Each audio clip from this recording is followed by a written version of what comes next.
mbokk yi di rafetlu ànd bi ak télévision Futurs Médias benn waxtu jot na xibaaru digg bëccëg gi ca la ñuy àgg yéen la ca gën a fës coow ca Ziguinchor lépp fukki piste de production yu ñu war a tabax César Atoute Badiate ne du ca dal ndax day jëm ci ay basam jëfin woowee askan waak analyste yi ñuy topp crisub Casamance bi d'accord ñu ci nee nañ fan la ko teg dinañu fa fekk ji Boubacar Diassi code de la presse ak coow li nga xamante ni am na ci dinañu ko yëraat ba bu delloo assemblée nationale du fa takk ministère bi ñu dénk wàllu communication ñoo ko xamle ci ndaje mu ñu xëyoon tey ji jagleel ko CORED foofee wax nañu ca ci koppar yoo xamante ni dana dem ci kuréel googu waaye it béréb boo xamante ni war nañu ko koo tabaxal nguur gi ni kon moo koy financé mbalit mi entente Kadakar am délai fukki fan ak juróom ngir régler lépp lu di revendication liggéeykat yi inspection travail régional ñoom nag ñoo leen jox mise en demeure ka jiite këru entente Kadakar Moussa Tine moomu naqarlu inspection ni mu doxalee jël coow li yóbbu ko ci mbedd mi këyit googee lay laaj nu ñu def ba liggéeykat yi ci mbalit mi jot ci Ousmane Tanor Dieng mooy wéy kon di des ci boppu parti socialiste nañu ko xalaatee woon ci téeméeri nit yu wote ci kon wot booba jàpp nañu ni juróom-ñeent fukk yi moom la ñu sànnil carte ni yëf ya tëddee di sa prera moo ciy dellu seek ñun focus bi tey jii ñu ngi ko jagleel kon jafe-jafey artistes yi ñu gis ni kon jot nañu taxaw ci wàllu woowu am ñoo xamante ni kon yëkkati nañu ci seen kaddu ci jafe-jafe yu ñuy dund am na sax benn artiste boo xamante ni jot nañ cee gisee ak moom Maodo Malick Diagne ñu gën koo xam kon ci turuk Modou Diagne ni jafe-jafe la am pour fay wàllu ko lu yaasam BSDA position ci biir xibaar yi yéen kaay yi lu ñu xëyee dinañ ci dikk waaye laata loolu wàllu tàggat yaram affiche Bombardier kon ak kii di Balla Gaye ak ñàkk retransmission ci télé yi doxalin woowu dinañ ci dikk ak suñu reporter ci wàllu sport ni tut kon ñu yaatal yëf yi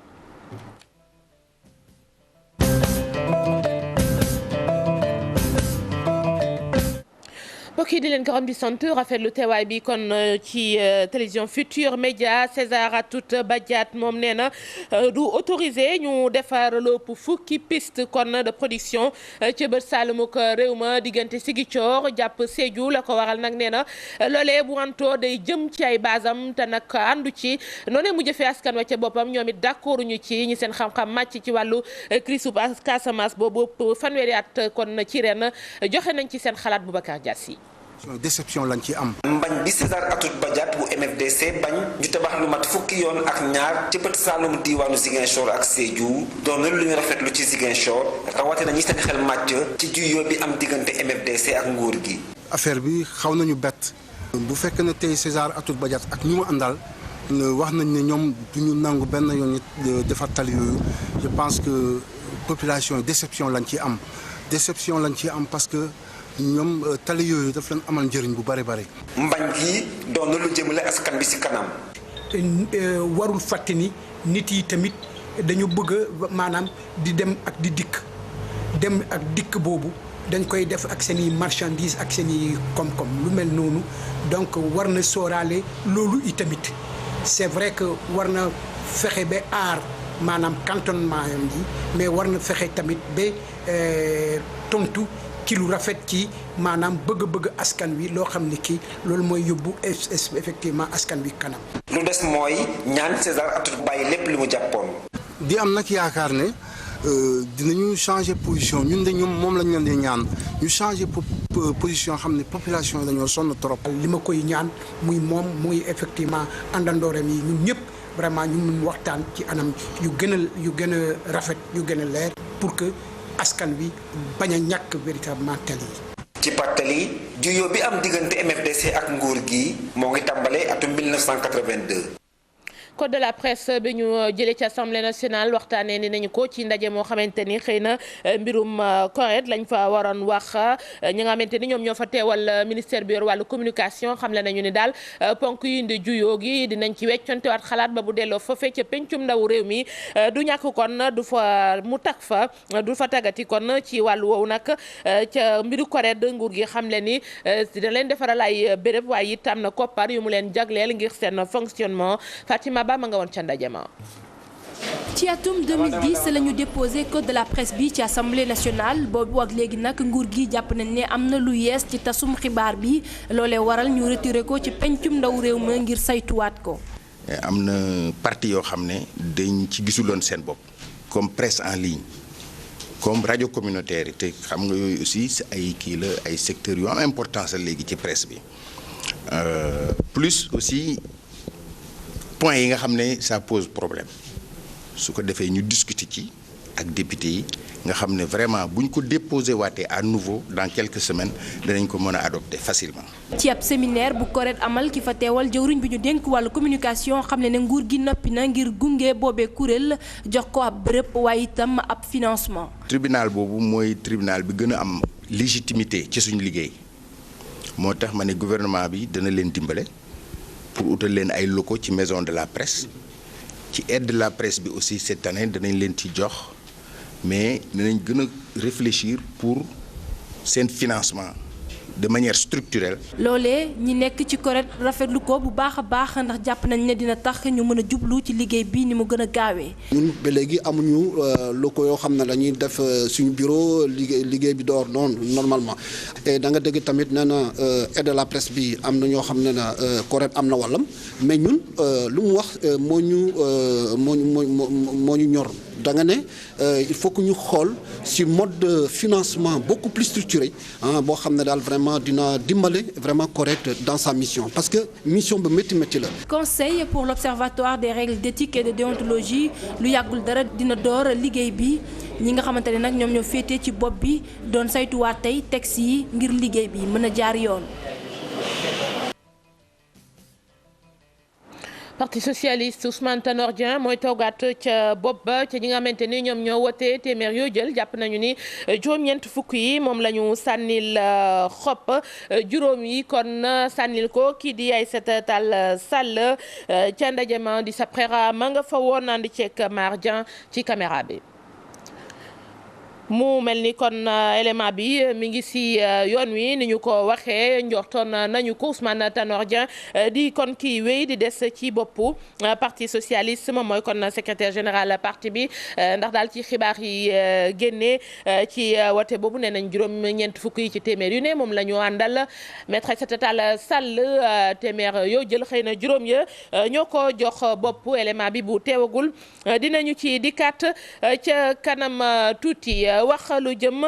ci mbirum mbalit mi ak entente Kadakar mi nga xamante ni jox nañ ko délai fukki fan ak juróom gën ngaa yàgg lañu ko may ngir lépp lu di revendication ci liggéeykat yi yëngu ci wàllu mbalit mi mu saafara ko mise en demeure moo tukkee ci inspection régionale du travail yorit wàllu sécurité sociale dogal boobu nag intersyndical bi ci boppam rafetlu na ko ba waral bankuk loxo gi mu doon amal fan yi yëpp dimanche ba léegi daal dina koy teg suuf di xaarandi kon yëf yi sotti bokk nag ci li nga xamante ni liggéeykat yooyu ña nga koy laaj mbirum IPM maanaam fu ñuy mën a daal fajoo su fekkee ni seen yaram tawata nga ca waaye it lu jëm ci retraite bi ci li nga xamante ni moom moo di liggéey bi ñu yóbbu ko ba juróom benn fukki at nañu ci dellusiwaat ak reportage Nafissatou Silla parti socialiste bu fekkee kon seen i mbir yemb na ñu daal di ci ànd ak nga xamante ni moom mooy Dissa Préra nañu ko waxee moo ñu fa demaloon. Dissa Préra kon teewagul mbalit mi la ñuy dellusiwaat entente Kadakar ak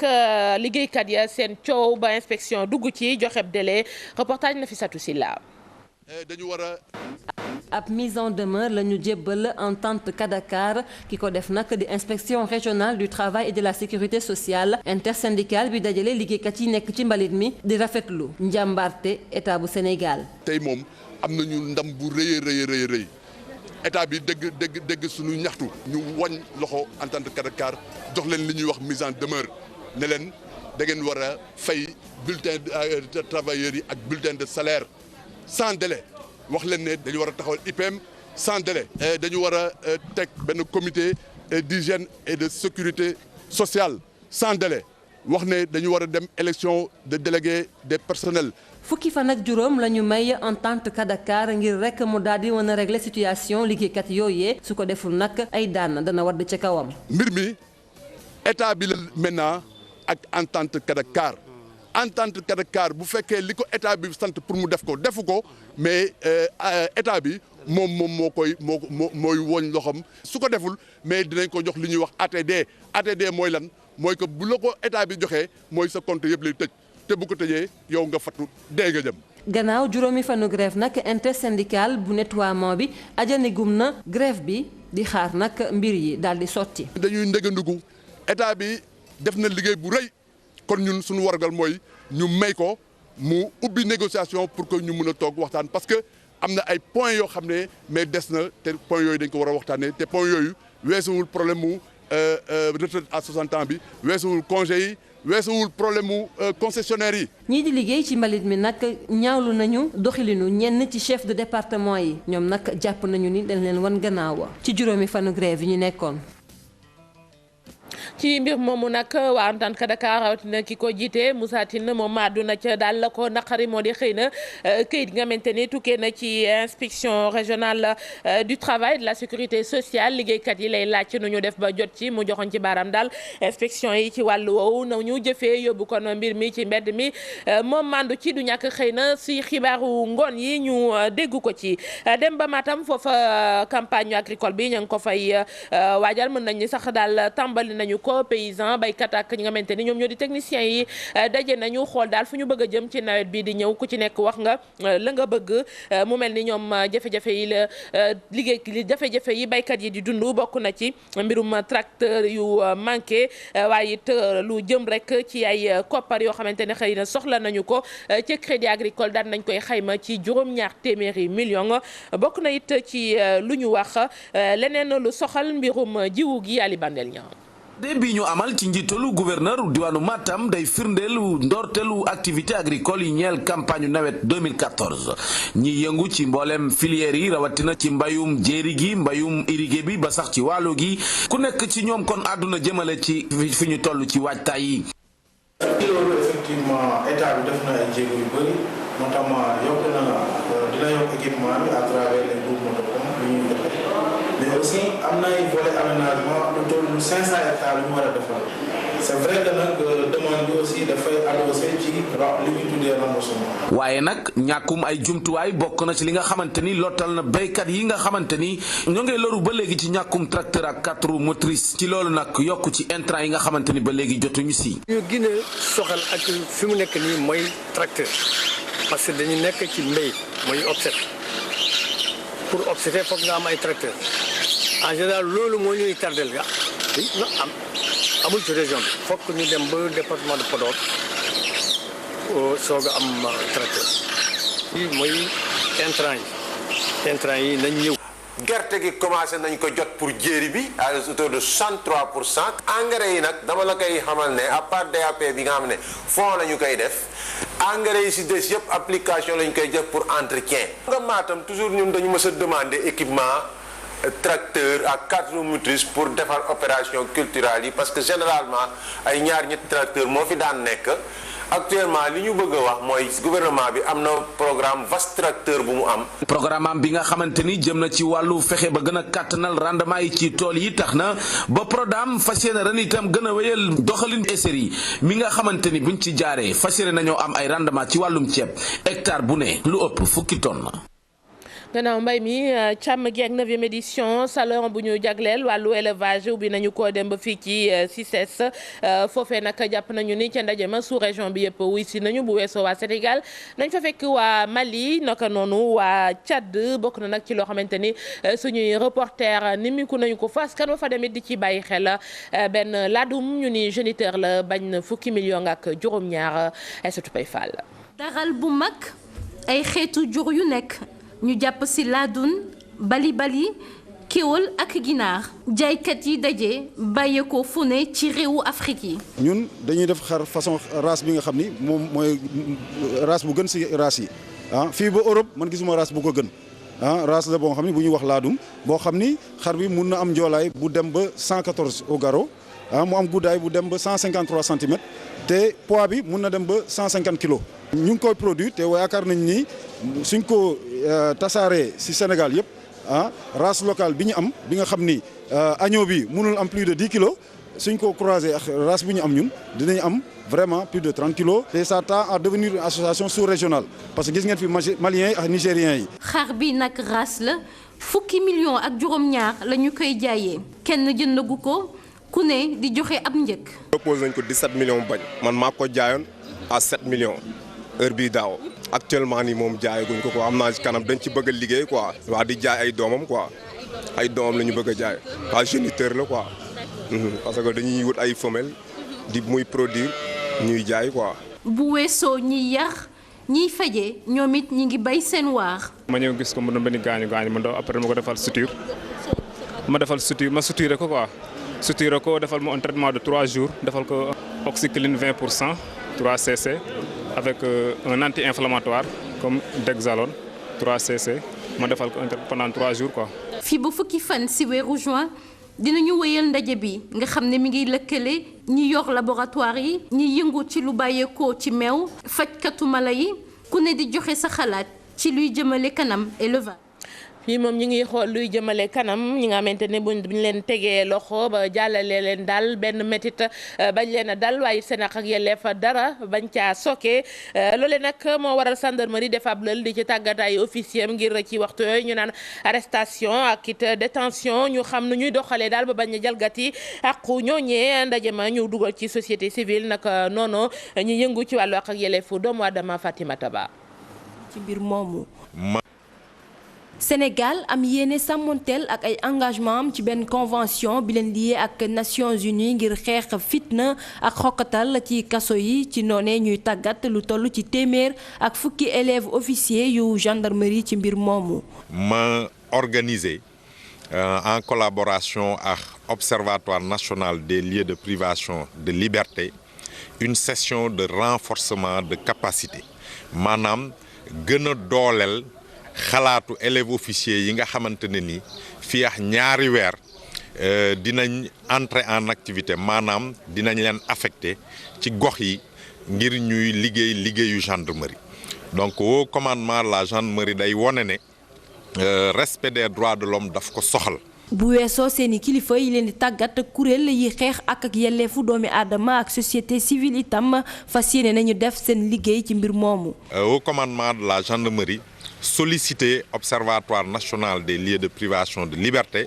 nga xamante ne ni dañu am ay partenariat ak ay experts ay organisation internationale ay organisation non gouvernementale wala ay experts yu jógee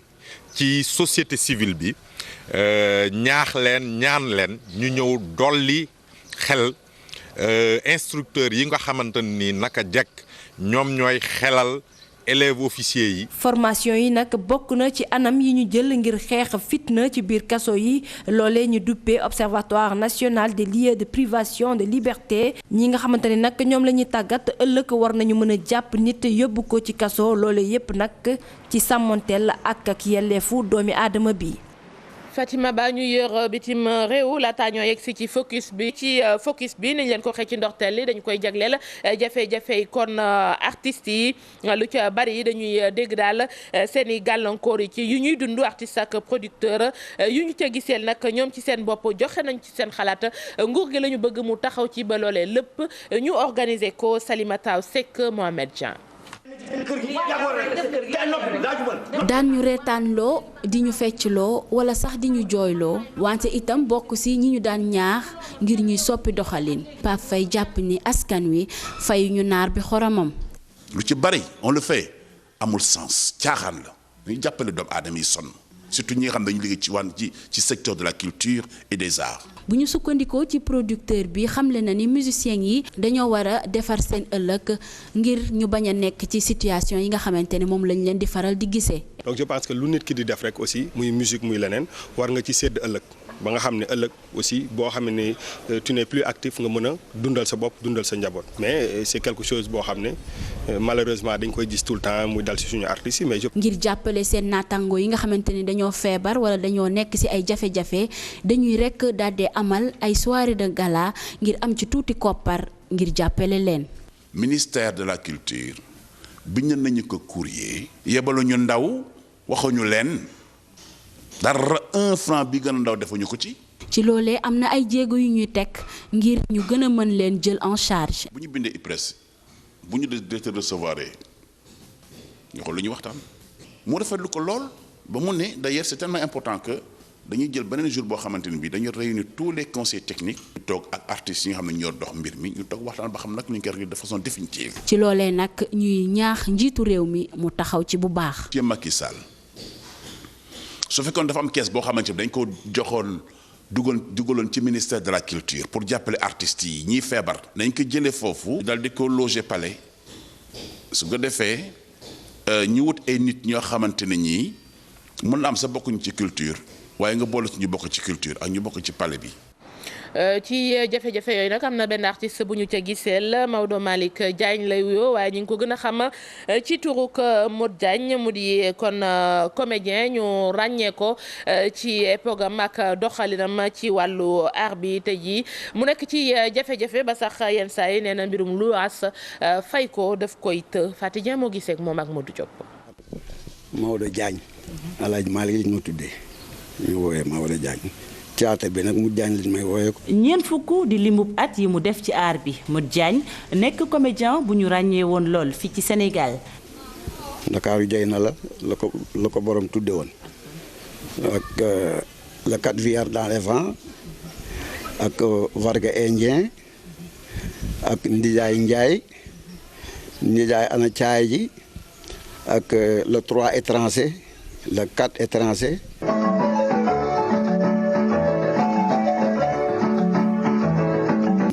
sama carrière. 4 Villard dans les vents. nekkoon jamonoy tey bu ndem si yàlla bu Camara moom Modou Diagne lu ne def na ko ci aar bi tey mu sori lool jamono bi lépp doxee. sama tànk bi doon metti moo tax action yu bari mënuma cee dem quoi waaw bu ñu ko doon fa dama doon ñoom ñëpp dañ doon jooy quoi ndax mettitu tànk bi. gouvernement bi daal def ñoo jàppalewul quoi. franchement jàppale wuñu. seen morom artistes yi nag. suñu morom artistes yi kenn jàppale ñu. comédien bi ci école théâtre bu njëkk ba la génnee ci gis-gisam théâtre tey ak bu démb wuute na lool. théâtre yi léegi da ngay gis groupe bu am benn caméra rek daal di bokk seen koñ rek dajale ñooñu yëpp daal di def théâtre. man école de Sarr laa jàng. école de Sarr maanaam jànguma mais nag école de Sarr laa jàngee sama art bi yëpp parce que jamono tey école de Sarr lañ nekkoon. moom mi tàggoo ak soxnaam ñaari doom yu jigéen yi ko yàlla dénkoon génn àdduna muy dund moom dong fii ci banlieue bu Ndakaaru di jànkoonteel ak i tolof-tolof ba tax na mu ne art bi dundalu ko benn yoon. MSDA mi nga xamante ni nag moom mooy saytu seen mbir ñoom wax nañu ci nee nañ daal danañu xool yooyu yëpp nuñ ci mën a indee saafara am na sax ñu ni benn société gestion droit d'auteur yoo xamante ni bëgg nañu ko taxawal mbirum versement it wax nañu ci télévision yi loo xamante ni war nañ leen ko jox ci wàllu koppar Fatou Bintou Konté Diafara Ba. ngir gën leen a mën a jàppale ñoom ñi nga xam ne ñoom ñooy artistes yi ci seen wàllu payoor lii di BSDA bureau sénégalais des droits d'auteur dañ koo taxawal mu di structure boo xam ne fa muy jëlee kopparam mi ngi koy amee ci rajo yi ak ci télévision yi nga xam ne ñooy teg œuvre artistique yi lii. par exemple pièce de théâtre bu ñu diffusé télévision wala benn pièce de théâtre bu ñu joué ci manifestation par exemple concert yi par exemple musique yi ñuy teg. ak chorégraphie fecc yi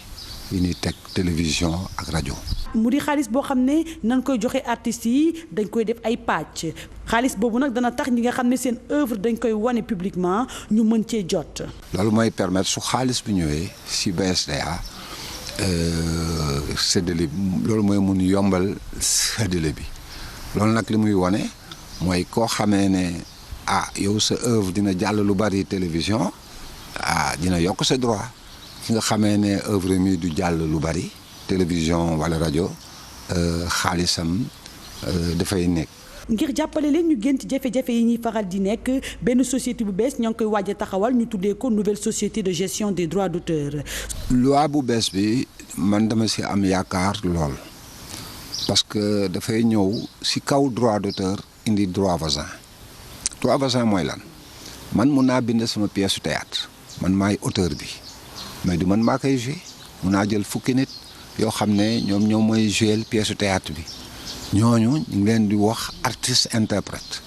mais artiste interprète yooyu ba léegi su leen fayee benn yoon rek pare nañu si ñoom léegi nag ak loi bu bees bi artiste interprète yooyu dañuy am ay droit ñu koy wax droit voisin. BSDA nag nekk na ab bërëb boo xam ne dafay jàppale artistes yi bu baax ci seen nekkin ak tamit société bu bees bi ñuy waaj a taxawal nag jàpp nañu ne yile artiste nag seen i mbëbët danañ ko gën a mën a faj.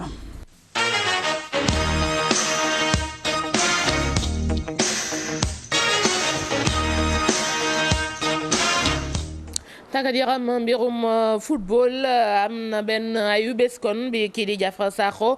dugalee butam bu njëkk ci équipe nationale mu mel ni kon ci extrême googu xam na ni nag moom ñëwul ngir daal jéem a buux kenn wala jéem a jël palaasu kenn xam na ñi ko fi jiitu xam na it ay magam ak ñi nga xamante ne ñoom la maaseel jamono lépp jëmale footballu kanam Sénégal footballu Sénégal kanam moo ko soxal mu wax ci ak Cheikh Sadibou Diarra. ambition équipe nationale comme ni ma koy waxee awma ambition tey dama ñëw pour ñëw jàng je sais que am na ay attaquants yooyu fi nekk ay joueurs yooyu fi nekk ñu ma fi mag ñu fi newoon tey dama ñëw pour jël li ma mën a jël temps de jeu yooyu bu ma mën a jël moom lay jël mais dinaa joxe lépp lu ma am li nekk ci man yooyu yëpp pour défendre couleur nationale. tey mënuma leen wax exactement lu mën a am fii ak championnat bi di redémarrer mais comme. ni ma leen ko waxee rek le 20 ngeen posé ma même question dinaa leen tontu. kon ñu xaar ba le 20 incha allah yéen en attendant li ñu naan yéen kaay li ñu xëyee ak Mamadou Mouhamed Ndiaye. jërë ngeen jëf pexey Macky Sall ca Thiès bu sottee dundu gi Idrissa Seck ca Thiès ci amoon na fi lay mujjee Walfadjri ko wax ubbil journal bi ca conseil des ministres décentralisé gi ñu jagleloon Thiès démb bu Macky Sall dig na fa waa Thiès loo xam ne bu sottee dëkk bay gën a nice panaal ca naal yàq diggéey bokk na ci autoroute bokk na ci suqaliwaat usine bay defar ay pièces di nouvelle société textile du Sénégal bokk na ci ñeenti téeméeri millions yu ñu war a dugal ci semaine de fer ga ngir capital du rail bañ a wàccati ci rail bi chantier yi ñu fa sumboon ñu yeggale ko ba ci stade ba la Sénégal ni ñu diggee yeeg naal yi bu sottee Macky Sall dana def ba def lu raw li Abdoulaye Wade ak Idrissa Seck def ca Thiès Amadou Ba ne ci journal bi na xel dal ne mboolem lu ñu diggee dinañu ko def direct info nañu Macky Sall jël na wàllam ci chantier Thiès ya Le Soleil nañu ca naal yak nësëre bokk na ci suqaliwaat industrie chimique du Sénégal gën a baral liggéeyub autoroute bi war a dox diggante aéroport bu Diass Somone Mbour ak Thiès dogal yi tukkee ca conseil des ministres ga Le Soleil nañu yamul foofee ne it liggéey bi ñuy def ngir méngale dëkki diine yi ak jamono di modernisation des villes religieuses dinañ ko gën a yaatal liggéey Tiwaawan ba mu noppi ñu jàll ca Njaasaan buñ ca jugee dem ca Cenaba Macky Sall ci xëtu njëkk Sud Quotidien mu sol ab westam jël casque ouvrier teg ca bopp ba jël bureet bi di xëcc ka diri mel ne mané bar journal bi nañu Macky Sall jël na chantier Thiès ya gàddul ko boppam populaire nañu moom jiitu réew mi mboolem lu mu amoon ci doole la dajale xëpp ko ci dëkkub ndaamal Kajoor ba observateur mel ne ku naan ko waxate ko ndax la mu fekkoon gaayam yi naaloon ko waxtaan ca ba juboo ca conseil interministériel ne Thiès li mu soxla ci koppar ngir mën a suqaliko toll na ci ñeenti téeméeri milliards ak ñeent fukk ak juróom-ñett Macky Sall ba mu dikkee da cee yokk yeneen ñetti milliards ñaar ya daanaka journal bi nañu ca stade ba la jëm lu jëm ci liggéeykat ya ñu dàqee woon ca société nationale semaine de fer observateur tax nañu ku leen wàllu ñu jël ndax dee nañu ba yegg ca daale ji yéenekaay bi dañu moo waral ñu bàyyi ba njiit réew mi di dem ca Thiès ngir amal fa conseil des ministres ñu dem taxawu ko sikkimu ko ngir mu dimbale leen ne jamono ji sonn nañu kenn ca ñoom di Abdoulaye Sané ne waa observateur sonn naa sonn goo xam ne ñaar fukki dërëm yu ma jëndale sama doom pik ngir mu jàngi aw ma ko keneen kookit la mu wax waa observateur moo di sama jabar bërki démb la aworte ñaari dërëm yu ma ko mën a jëndale ordonnance aw ma ko observateur nañu te kooke borom kër la mi ngi toll ci juróom fukki at di wuyoo ci turu Amadou Diégène Seynabou Diégène présidente conseil d'administration bu Petit Train Bleu bi ñu doon wax naan fanweeri millions yi Macky Sall joxe woon ngir ñu teeru